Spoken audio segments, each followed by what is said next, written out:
Welcome to the Hedgineer podcast with your host, Michael Watson. Hedgineer. Hey everyone, and welcome back to episode 12 of the Hedgineer podcast.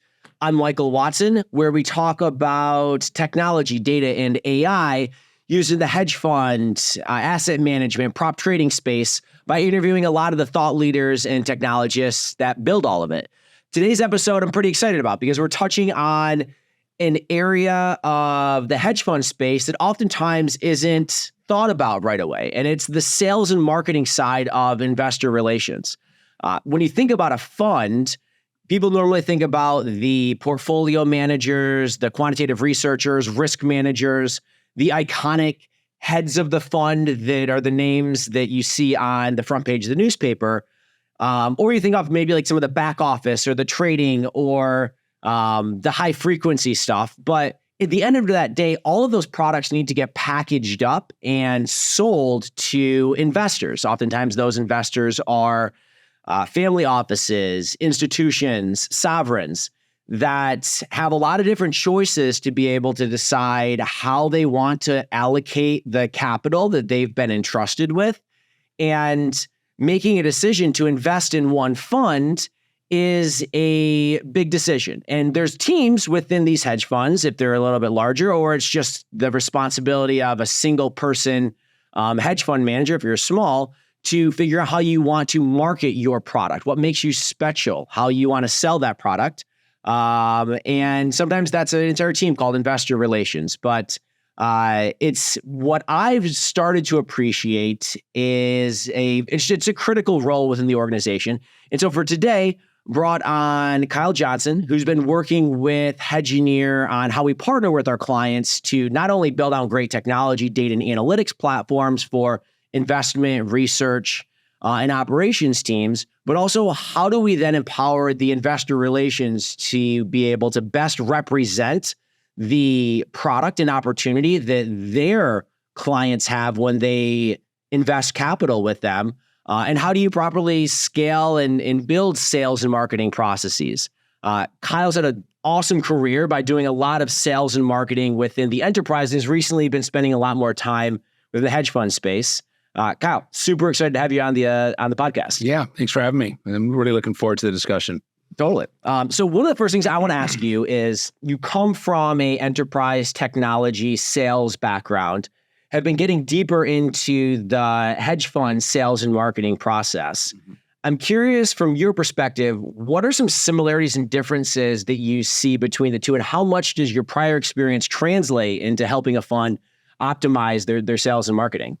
Yeah, I mean, it's a good question. I think, foundationally, I think there's been a massive shift between product centricity and customer centricity. And essentially what I mean by that is the way that customers are experiencing the product that you're positioning makes up the majority of a lion's share of the way they make decisions today. I don't think it used to be that way. I think it used to be the best product won out, the lowest price won out, and now the way that you experience the relationship as a whole, the way that you are able to interact with the provider of the product that you're buying or positioning is a huge part of loyalty. It's a huge part of health. It directly relates to referrals. And the entire ecosystem kind of revolves around that process. And what I've noticed thus far is, historically we have a set of processes and we'd like technology to work around the processes that we have in place. And what I'm seeing now is we're actually building process around the technology that comes out of the box. Technology platforms have advanced so much that I think you're now seeing IR teams say, we don't really have a process for that. We need one. We don't have one. And instead of you adapting our technology or the technology you're providing to our existing process, we'd like for you to lead us into a new type of process based on the way that the technology can function. And that's really exciting when you think about disrupting some of the IR, the historical IR teams and how they function. It's really exciting. Totally. And I think one of your points around product centricity versus customer centricity, and a way that translates within the hedge fund space is, if you think about product centricity, you just throw out, what is your XIRR calcs? What are your IRR calcs? What are your Sharps? how long have you been having those metrics for? What is your specific strategy that you give investors exposure to? And you put that in a bunch of Excel spreadsheets. You upload that into your capital intro teams at all of your bulge bracket banks with their DDQs, and you call it a day. Because like that's what you do. You're product focused, you give returns, you give certain exposures in certain asset classes, and you put that into a fixed Excel spreadsheet and you just pump and dump. Throw that as many places as you can. Yeah. And that, from my perspective, has been like kind of the product focused mentality.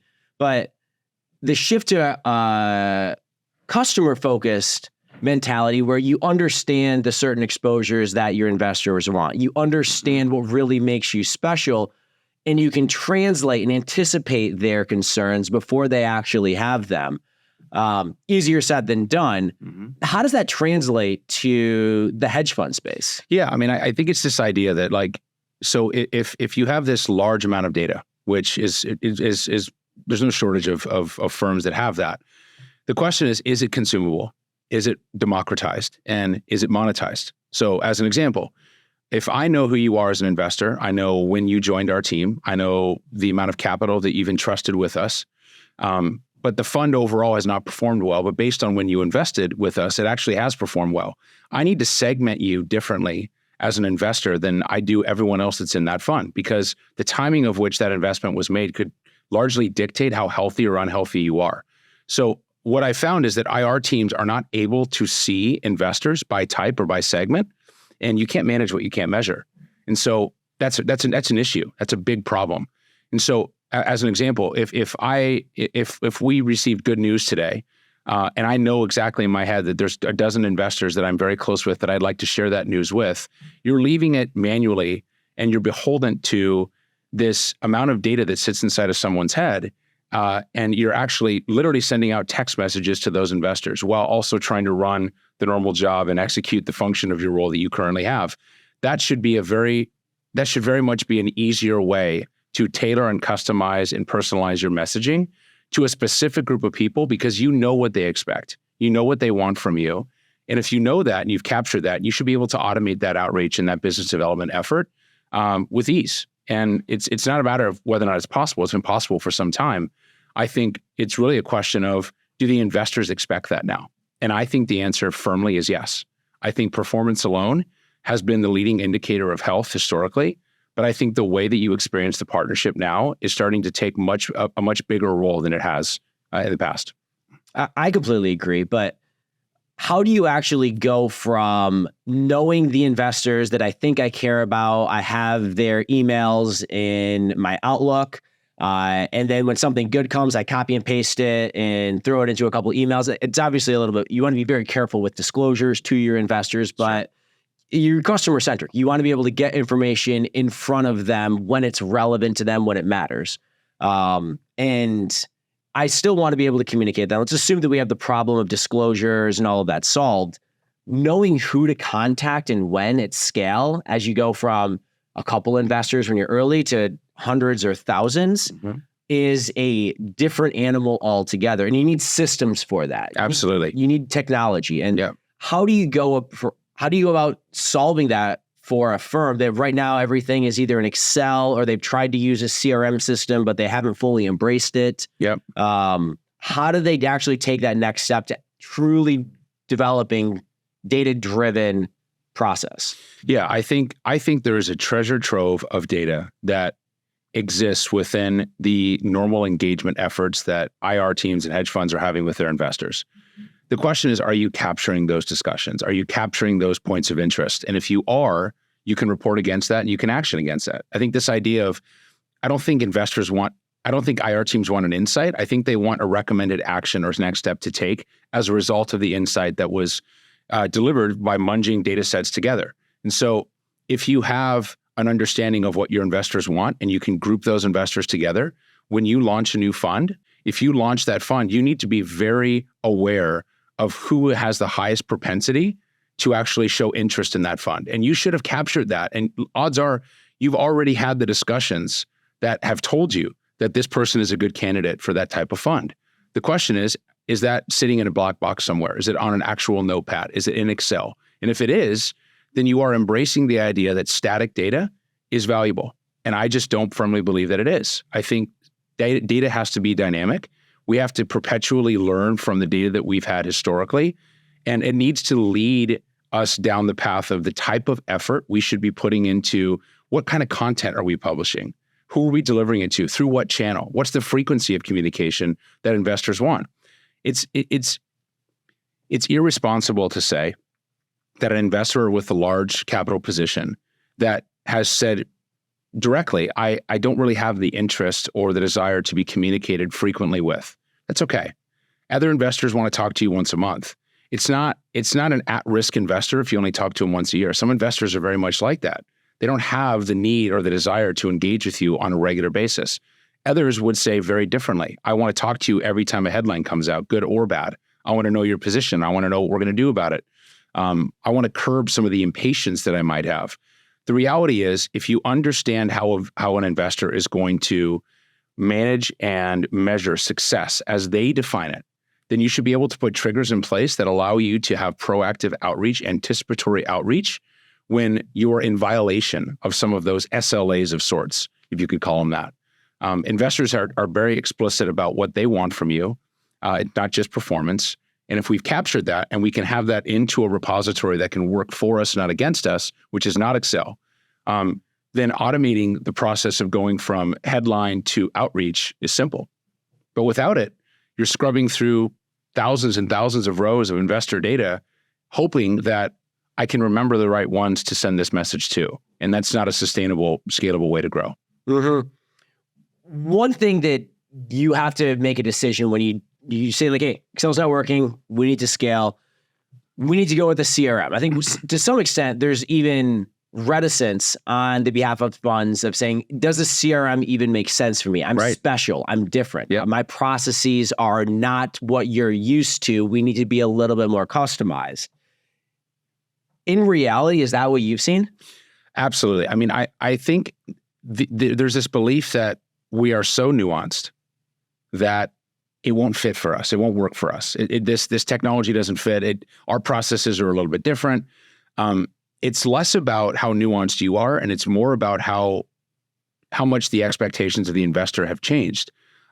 Every company is nuanced, and everyone's going to say that they're too nuanced to adopt new technology.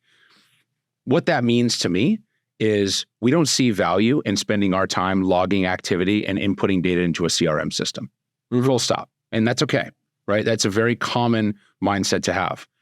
What is not part of that discussion that needs to be is, if you do that for me, that, effort that you historically deemed non-revenue generating activity, if you understand the value of the output that I can deliver, and we're now in an age of large language models and machine learning and artificial intelligence, we can't put AI to work if we shortcut the steps on the front end.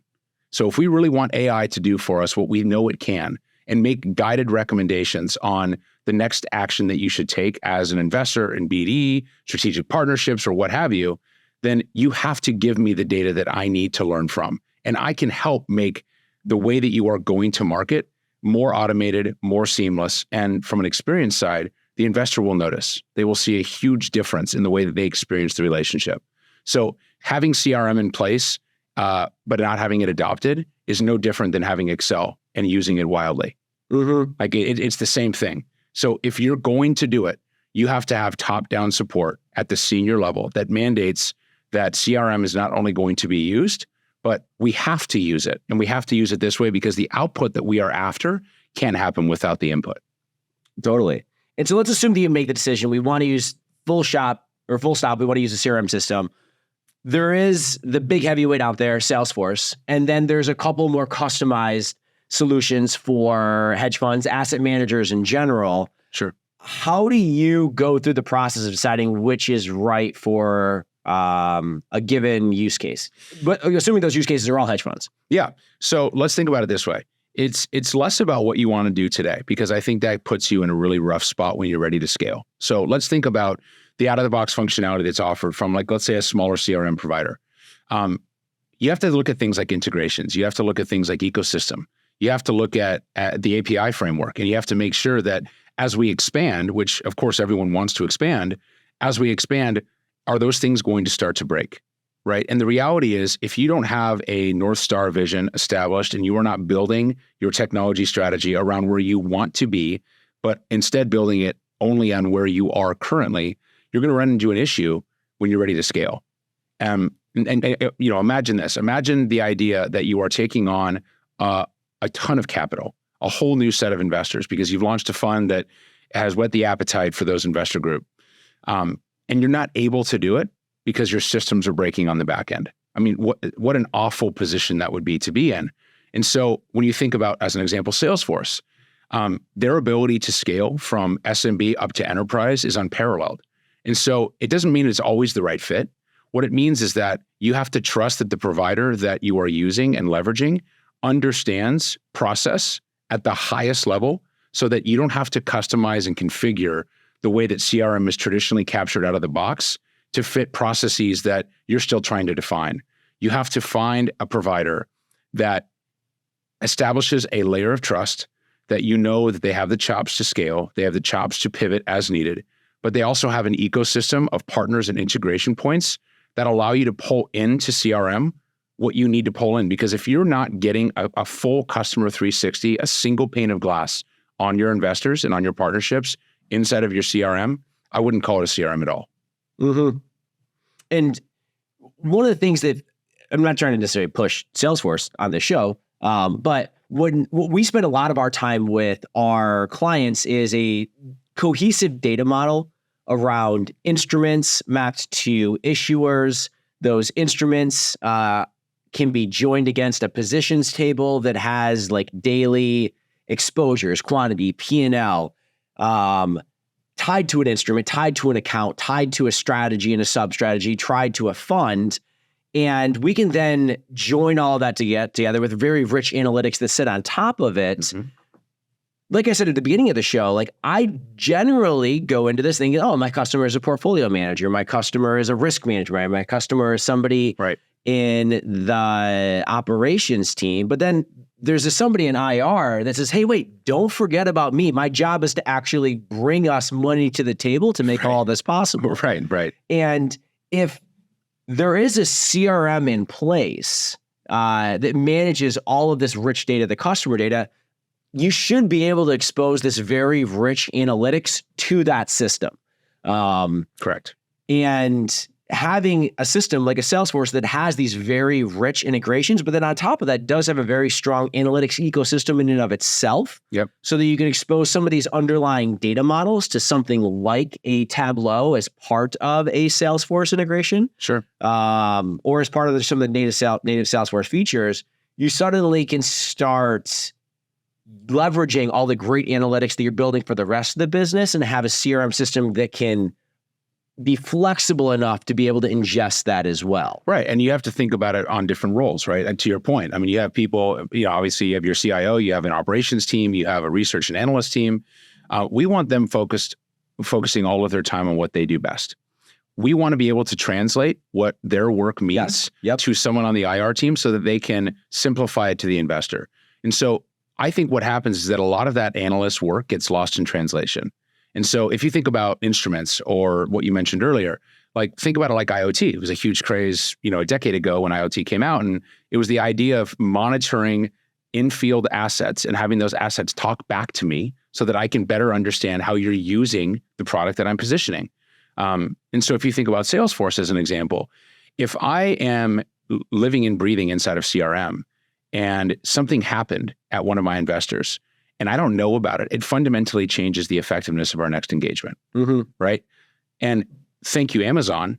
Investors are consumers at their core, and the world changed when simplicity won out. It's about the way that I can consume information and the way that I can consume products now. I expect it to be seamless, right? If it can be seamless in all other parts of my life, why can't it be seamless here? And so think about it like for Snowflake, right? One of the, probably the EDW, in today, how many people are actually licensed with Snowflake? Sellers aren't licensed with Snowflake, right? Snowflake is delivering insights back to the seller inside of CRM. And so I, as the seller, I'm not a data scientist. I'm not a research analyst, and I have no interest in being one. I need the work that team is doing to be surfaced to me in the flow of my work. and I need a recommended action of what to do about it. That's what I need. That's what I want. That creates adoption on an IR team. If it's a data repository that looks a little bit prettier than Excel, then I'll use it the same way I use Excel, which is infrequently and only when I have to. Totally. The other element of the analytics is really interesting when it comes to the marketing side. Like, you're not just focused on selling the product, but you're figuring out how to market the product, how you position it. Right. And what I've seen over the last 5 years is the emergence of the marketing end of asset managers, hedge funds really start taking it to the next level, especially on the social side.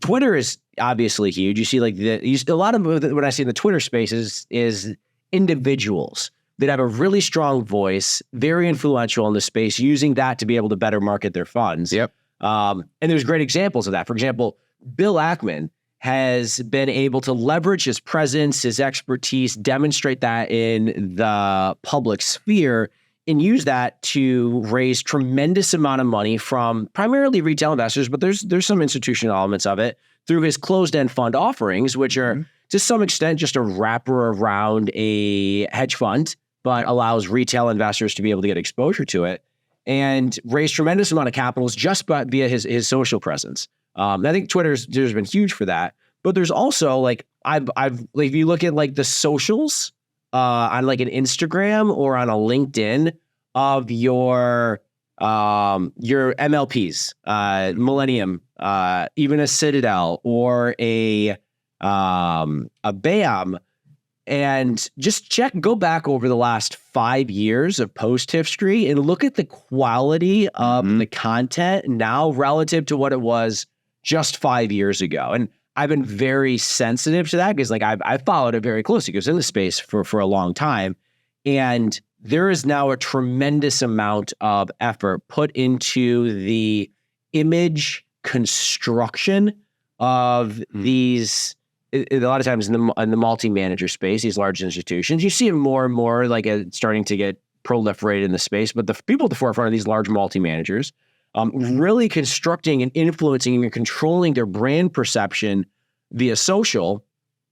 But you want to know how that's being engaged with. And, and coming back to the CRM, being able to track engagement, understand engagement, not just from the masses. Because, like, for the most part, if you're a hedge fund, you're a large asset manager, you don't care what the masses are saying, but you care what your investors are consuming and how they're consuming your information. Absolutely. And getting that analytics back to the investor relations team or to the manager, though, isn't easy to do. And a lot of people are completely blind to it. They just throw content out there, hope they're engaging with it. How do you actually turn content that you're creating, once it becomes a major effort and you're focusing on what the marketing presence and image of the products that you're selling are? How do you know that they work? How do you actually build an analytics and data-driven process to understanding your marketing efforts? Yeah. So, like, first of all, like, I think about it like this. I think investors' behavior not can, but should lead to a more proactive, more strategic relationship from an IR team to an investor directly. So I think investors are telling you a lot about who they are and what they care about every time they click, right? Whether it's a like or it's a share or it's a retweet or it's anything in between. You should not only be able to monitor that, but that should give you a sense of where to segment and how to put that investor into a segmented data group. So as an example, not all investors are on social media, and that's okay. But for the ones that are, these are behaviors and sentiments that you have to capture, right? Because you're not going to necessarily capture all of these every time you get on a quarterly, meeting or a Zoom and you talk about performance. What I want to be able to see what you're doing when you're not talking to me directly. And if I can surface that inside of CRM through a health score or through even a redemption likelihood, right? Are there buyer signals and are there attrition signals that you're giving me by your behavior? I think there are. I just don't think they're being monitored and captured. And if they're not being captured, they're certainly not being consumed by the IR team to then change the way that they engage with the investor directly. And so I firmly believe that the way that you think about all of that behavior and all of that sentiment, and and not just surfacing it inside of CRM, but having it change the type of content that you are actually using and leveraging for your marketing efforts, you're missing out. Case in point, we're having this conversation today. 5 years ago, I'll bet you not in your wildest imagination did you think we'd be talking about CRM for IR teams in the hedge fund space. Why is that? It's because relevancy matters. And there's enough people starting to talk about it, and there's enough broken process starting to get exposed that now people are starting to run into an issue. They're building this incredible framework around the way that they pick stocks and the way that they leverage the value that their research and their analyst team bring. But they're hitting a wall because they're having a hard time scaling that information and allowing it to be consumed by the people that are actually selling and marketing to the investor. It should allow me to see the way that we are advancing our product offering, our fund offering. I should have you in mind. I should be able to see you as the next likely candidate for this new fund, because even though you didn't tell us directly, you're sure retweeting and liking and sharing, some of what Bill Ackman is saying. And is there insight to be gathered there? And I think that there is. And what does that insight mean? It means that there's an action that we need to take. And that's the action framework that we need to send to our IR team directly. Don't expect them to go find it. They don't have time or even the means of monitoring and capturing, thousands of discrete investors and all of the social media activity that they're having. But marketing automation 101 is being able to capture that information and that data and surface it to people that are actually going to use something and do something with that data. That's taking a data that is valuable and making it monetized.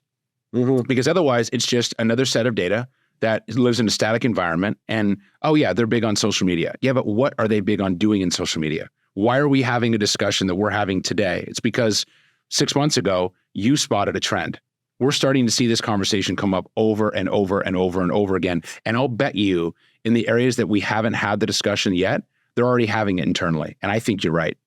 100%. Yeah. And being able to go back just the analytics side, sometimes you can't capture investor engagement because you don't necessarily have the ability to track it, although you can do really interesting stuff with cookie tracking across devices. So you can say we're targeting a specific cohort that you only are tracking once they log into your investor portal, or you've already got a DDQ, and then we can kind of use them to track how they've engaged with different things online. There's also very targeted ads that you can do specifically within LinkedIn. So you could say hey, I want you to target CalPERS or Texas Teachers or CPP, all of these large institutions. I don't care what their role is, or maybe we want to say specifically within that cohort, I'm going to do a specific piece on deep analytics on the direction of private credit and the specific niche that you think is interesting with private credit. And you make it very punchy, directly to the point, something that people can engage with. And then you want to target that to a very large swath of potential allocators that might be interested in that. Can be very powerful. You can get paid ads. And another element is just, if people that have been in the space for a while, LinkedIn, you don't even have to necessarily advertise. You already have such a good network, right? That when you have somebody that has already been deemed credible within their network, and they've grown that network over years and years, when they put out interesting content that is relevant and topical, people listen, people share, and you can grow that. And by firms that can leverage that asset and work with an IR team to be able to create thought leadership in social spaces, you can really quickly bubble up to the top of the mind of your investor team, because they just saw somebody on your team write this awesome piece on risk model construction and sort of how you're developing a more sophisticated risk and analytics framework than anyone else on the street, because it just showed up in a LinkedIn post, or it showed up in a Twitter thread. And it has your brand name behind it. Yeah. Now you have to be careful on that. People are afraid to put their brand and their image in areas and take on a life of its own. But if you can be very thoughtful and targeted, we've seen firsthand that it can be very effective in demonstrating thought leadership that can lead to dollars invested, or to be able to stem off redemptions because you are staying topical on a subject matter that matters for a specific subset of your investor base. Yeah, I mean, if you're able to look at your investors and spot trends within the engagement and the sentiment that you're capturing as a result of that engagement, I think you are able to, I think there's this idea that I think investors still like this idea of members only. And what I mean by that is if you're talking about something no one else is talking about, at first you're deemed irrelevant, right? Or unnecessary. But when you start to build trust within your investor group, when you start talking about things that no one else is talking about, you're a leader. You're a thought leader, quite literally. You need to outpace the way that you process information beyond the same pace that your investors process the same information, right? And again, what does all of this mean? That's not my job as an investor. That's your job as my provider. You need to tell me what this all means. So I need to create trust within our investor group that if we're talking about it, it matters. It's not just some outlier use case. It is a trend that we are seeing within a large set of data, and big enough so that we're having the discussion. And if we're talking about it, you should care about it too. But don't worry about trying to exhaust your time and resources in learning it. Just come to us. That's how we want ourselves to be positioned. Because again, going back to what we said earlier, performance alone, I don't think is enough. It may be the primary way that investors are monitoring the success of their relationship with you as the hedge fund. I firmly believe that. I understand that. But no one wants to miss out, right? And if you're seeing something within the data that no one else is seeing, I want to know about it.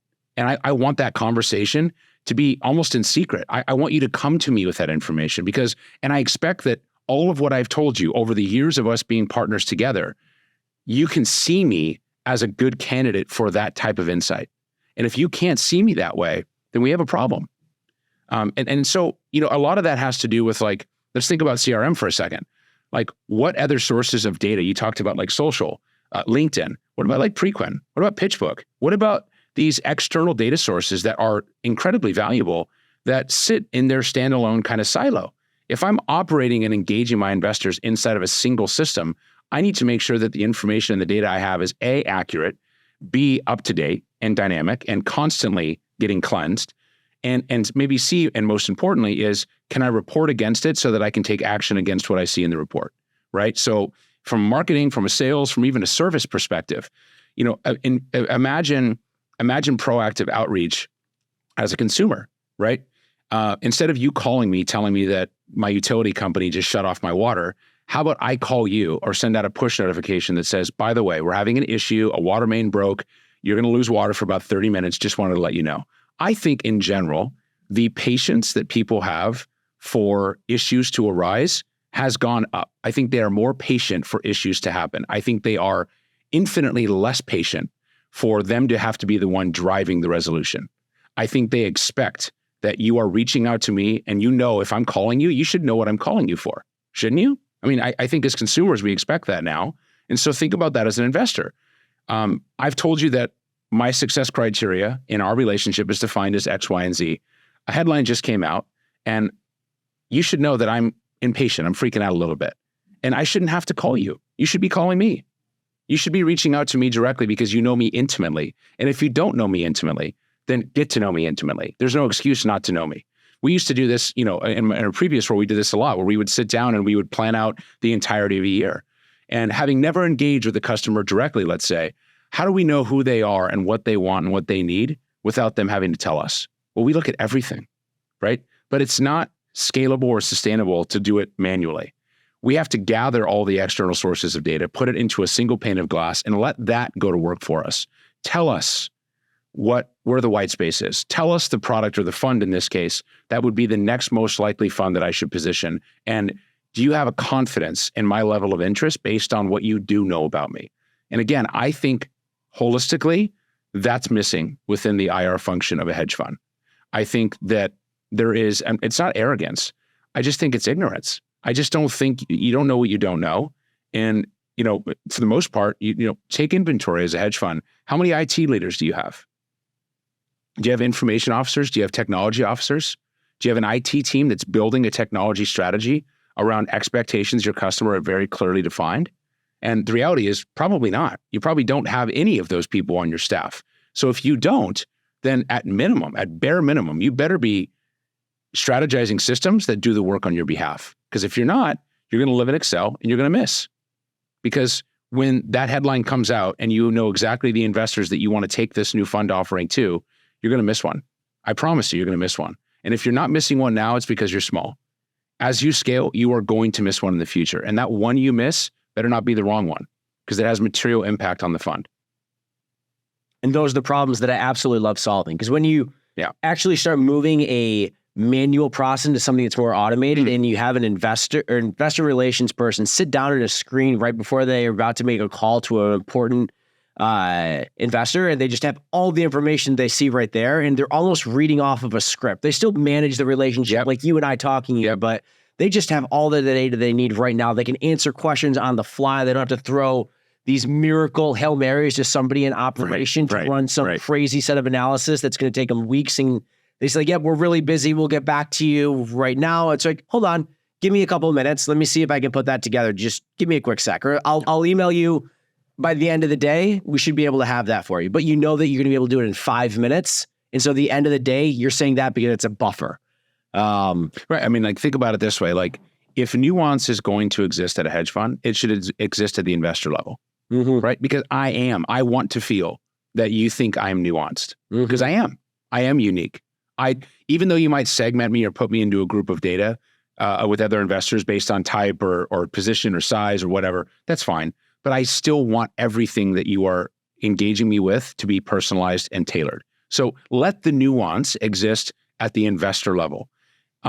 Understanding that nuance takes 90 seconds when you have a full view of your investor, right? And so take 90 seconds before that call and have confidence that I know what you want to talk about. I know our position. I know the simplified value proposition that our research and analyst team have worked so hard to conclude. And I'm going to take that to you in the channel that you want at the frequency in which you've asked for it. I mean, think about that. It's changing materially the way that investors are experiencing their partnership with you. And at that point, what could that lead to? Let's talk about impact KPI. Could that lead to a less impulsive redemption? Maybe. Because if I think that there's a story around the news that I just saw, just like you did, and I'm starting to get impatient, is my patience going to be extended just a bit, knowing that we've been here before and that you clearly know what I want? And if you're not freaking out, I'm not going to freak out. And do I trust you?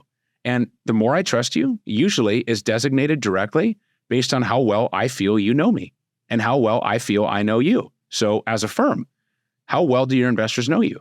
Are you a thought leader? Are you meeting them and taking to them information that they've been asking for without actually knowing how to ask for it?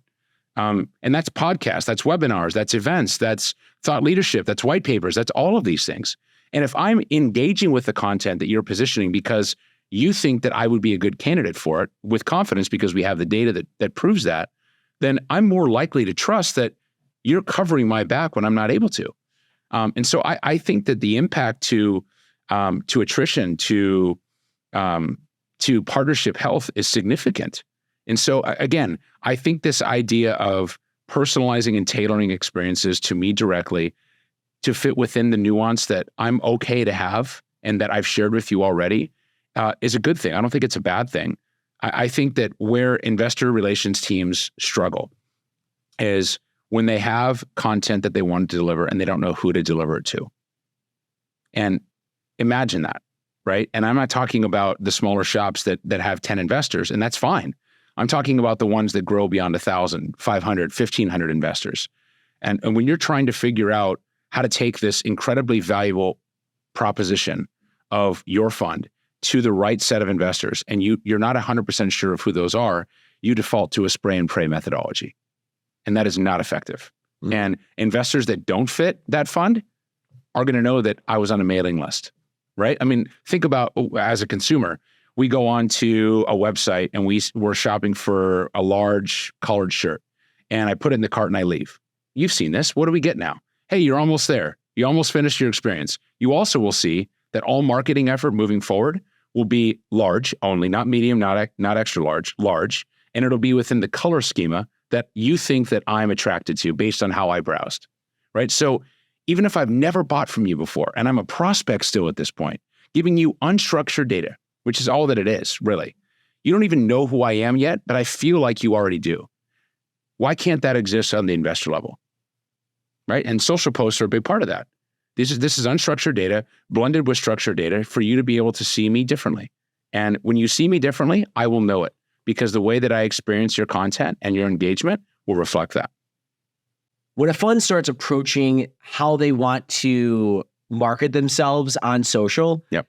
I've seen that fall into three different categories. The first is where I think a lot of it started, and that is actually more marketing to employees for recruitment. When I was first trying to recruit more software engineers out of FANG-like roles, coming from the West Coast, they oftentimes, at least 5 to 10 years ago, had never even heard of a fund like Citadel. And so they're like, oh, we're going to work for some finance company. So what are you, a bank? Right. I'm like, no, we're actually this really sophisticated firm. We're using really interesting technology. But if somebody hasn't heard of you, it's going to be really difficult to leave a big brand name that they're familiar with and switch over, even if compensation is really good. And so controlling the narrative and the message just from the purposes of recruiting was I think the biggest driver in starting to change the way that funds have approached social.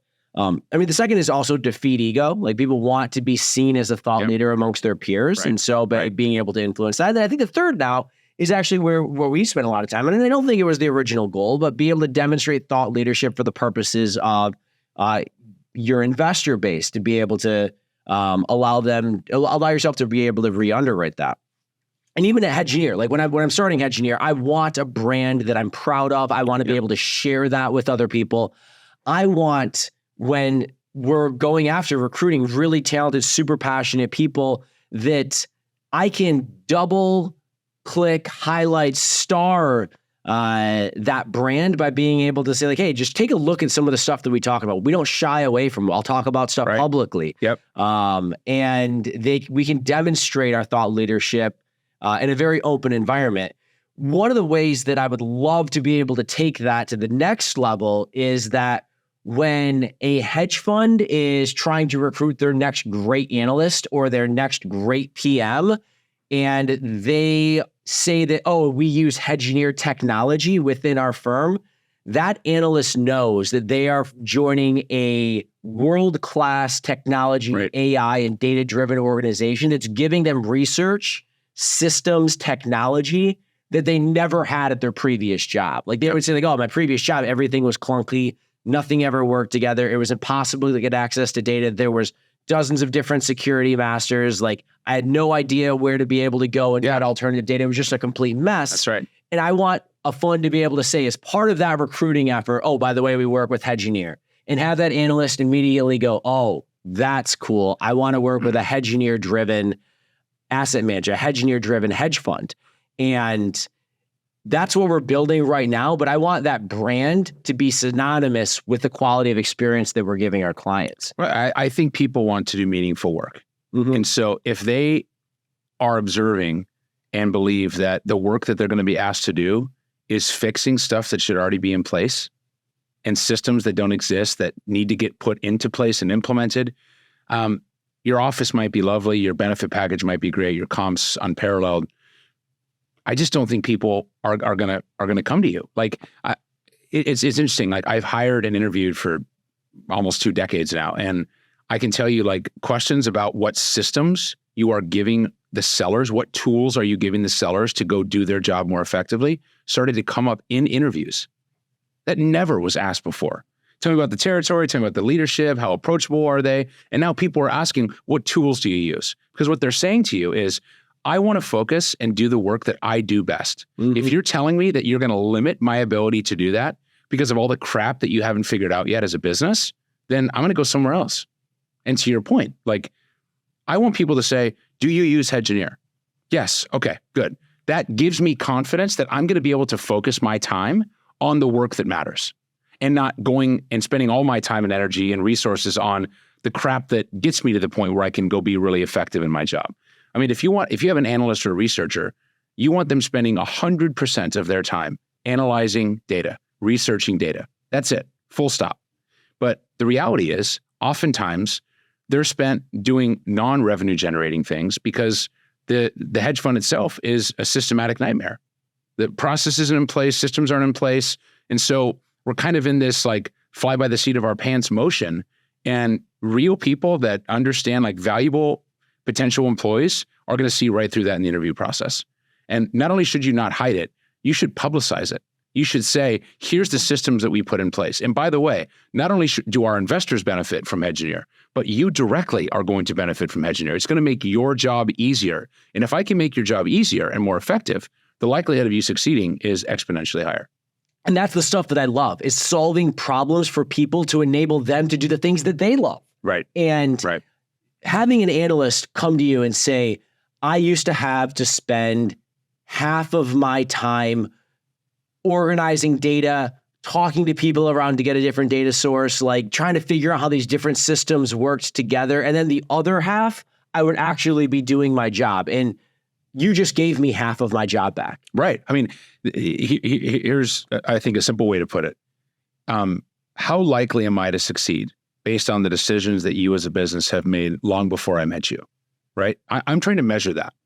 And if I feel confident that you have removed the obstacles, you have taken away this normal set of process that requires my time for mundane, non-revenue generating things, and you're now allowing me to spend my time, almost the lion's share of my time, on what I want to do and what I'm very good at doing, then you're going to stand out when I'm evaluating employers, 100%, right? And so the investment that you've made in technology should be something you're boastful about as a firm, right? You should be proud of the investments that you've made, and you should absolutely take those to the interview process and the employee onboarding process so that they have a confidence that when I get there, I can actually go do the work that I want to do, right? And not spend my time doing stuff that I did in my last job, which might be why I'm leaving to begin with. Mm-hmm. And that's what we're trying to build at Hedgineer. Yep. And to enable our partner hedge funds that we work with to be differentiated, to have something that's truly special. And that's what we wake up in the morning thinking about, and that's what we end up dreaming about when we go to sleep. And that's what we love to be able to share with our audience when you guys tune into the Hedgineer podcast. And so thanks again for tuning in this week. And we can't wait for you to join for the next episode. Again, I'm your host, Michael Watson. You can follow us on our Instagram, or we even have a TikTok. We have Twitter. We also have a community Slack channel that we would love for anyone to be able to join and ask us questions. And until then, join us on the next episode. Thanks again, everyone. Thank you for joining. See you soon. Hedgineer.